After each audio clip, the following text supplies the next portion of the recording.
শুল্ক ও পাল্টা শুল্কে আরও একবার তুঙ্গে যুক্তরাষ্ট্র কানাডা বাণিজ্য যুদ্ধ। গেল সপ্তাহে মার্কিন প্রেসিডেন্ট ডোনাল্ড ট্রাম্পের আরোপিত 50% শুল্কের জবাবে এবার 7 মার্কিন পণ্যে 15 থেকে 50% পর্যন্ত পাল্টা শুল্ক আরোপের ঘোষণা দিয়েছে কানাডা, অর্থমূল্যে যা প্রায় $2,000 কোটি। স্থানীয় সময় মঙ্গলবার পাল্টা শুল্ক আরোপের এই ঘোষণা দেন কানাডার অর্থমন্ত্রী। আগামী 8 সেপ্টেম্বর থেকে যা কার্যকর হবে। Canada's counter tariffs are designed primarily to provide protection for Canadian industry impacted by U.S. tariffs and allow them to compete against U.S. products in the Canadian market. It's all about fairness, it's all about level playing field, it's all about supporting Canadian workers and Canadian businesses.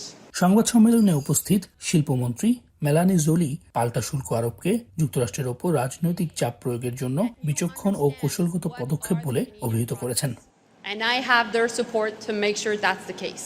তবে অটোয়ার হাতে আরও বড় অর্থনৈতিক হাতিয়ার রয়েছে, আর তা হলো জ্বালানি। অবশ্য বর্তমান পাল্টা ব্যবস্থায় জ্বালানি সরবরাহে শুল্ক আরোপের সিদ্ধান্ত না থাকলেও প্রয়োজনে সেই পথ খোলা রাখার ইঙ্গিত দিয়েছেন লিবারেল ও কনজারভেটিভ পার্টির নেতারা। বাণিজ্য যুদ্ধের জেরে কানাডার লেক অন্টারিওর নাম পরিবর্তন করে লেক আমেরিকা রাখার হুমকি দিয়েছেন ট্রাম্প। তবে তার এই হুমকিকে অপ্রয়োজনীয় বলছেন কানাডার বাসিন্দারা। I think the government should be clear that this is clearly Toronto's lake and Ontario's lake. Keep it, yeah. Trump can't just take over.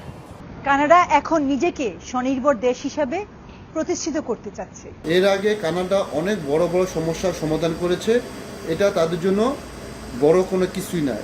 অটোয়ার কঠোর পদক্ষেপের জেরে এবার ওয়াশিংটন কি জবাব দেয় তার উপরেই নির্ভর করছে উত্তর আমেরিকার বাণিজ্য যুদ্ধের পরবর্তী অধ্যায়।